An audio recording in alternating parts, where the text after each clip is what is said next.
Paimattom government UP. സ്കൂളിൽ പൂർവ്വ വിദ്യാർത്ഥി സംഗമവും അധ്യാപക രക്ഷകർതൃ സമ്മേളനവും നടത്തി. Pallarimangalam panchayat vice president O. Abbas ഉദ്ഘാടനം നിർവഹിച്ചു.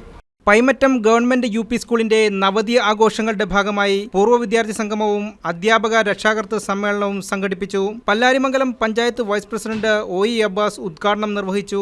സ്കൂൾ വികസന സമിതി കൺവീനർ കെ.ബി. മുഹമ്മദ് അധ്യക്ഷനായി. സ്ഥിരം സമിതി അധ്യക്ഷരായ സഫിയ സലീം, സീനത്ത് മൈദീൻ, പഞ്ചായത്ത് അംഗങ്ങളായ A. Ramanan, Riyas Thuruthel, headmistress Sini M. Varghese, PTA president P.H. Zakir, P.M. Siddique, M.O. Saleem, Muhammad Siya, V.S. Noufal എന്നിവർ സംസാരിച്ചു. വിവിധ മേഖലകളിൽ കഴിവ് തെളിയിച്ച പ്രതിഭകളെ ചടങ്ങിൽ ആദരിച്ചു. അണ്ടർ 20 ഇന്ത്യൻ ഫുട്ബോൾ ടീം അംഗം അഫിൻ മോൻ ബൈജുവിന് panchayat vice president O. Abbas ഉപഹാരം നൽകി. ഗായിക അനാമിക ജോയിയും സംഘവും അവതരിപ്പിച്ച കലാസന്ധ്യയും അരങ്ങേറി.